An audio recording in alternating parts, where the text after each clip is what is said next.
ও বান্দা, আমি তো রব্বুল আলামিন, কেন ভুলে গেছিস আমাকে? মা গাররাকা বিরাব্বিকাল কারীম, মা গাররাকা বিরাব্বিকাল কারীম। যারা 2 মিনিট ভালোবাসে তাদের জন্য তুই কলিজা কাইটা দেস, আর আমি যে 24 ঘন্টা তোরে ভালোবাসি, যত্ন নিই, আমার কথা কি তোর একবারও মনে পড়ে না রে বান্দা? একবারও কি মনে পড়ে না?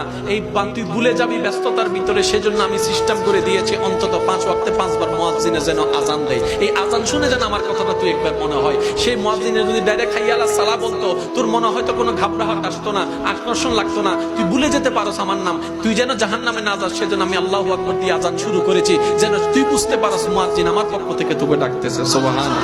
ও বান্দা, মা গাররাকা বিরাব্বিকাল কারীম, আমি কি তোকে সকালে নাস্তার ব্যবস্থা করে দিই নেই? তোর বউয়ে, তোর মা, তোর বোনে হয়তো রান্না করেছে, রেডি করেছে, কিন্তু নাস্তার রিজিকটা তো আমি দিয়েছি, পাউরুটির রিজিক হওয়া তো আমি দিয়েছি, পানিটা তো আমি দিয়েছি, খাবার নিয়ামত তো আমি দিয়েছি, পাকস্থলী তো আমি দিয়েছি, হজম শক্তি তো আমি করিয়েছি। বান্দা সুবহানাল্লাহ। ও বান্দা, তুই যে দুপুর বেলা ঘরে আসবি কিংবা বাহিরে তুই খাবারটা খাবি, সেই খাবারটাকে বাদটাকে আজকে যেটা তুই রান্না করে দুপুর বেলা খেয়েছিস খাবি, ওই খাবারটা তোকে খাওয়ানোর জন্য 6 মাস আগে 7 মাস আগে আমি অমুক জায়গায় কৃষককে মাঠে নামিয়ে দিয়েছি, দান হিসেবে ওটা তুলেছি।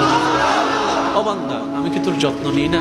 তুই সবাই মনে রাখলি, শুধু আমাকেই ভুলে যাচ্ছিস, আমাকে ভুলে যাচ্ছিস, আমাকে ভুলে যাচ্ছিস বান্দা।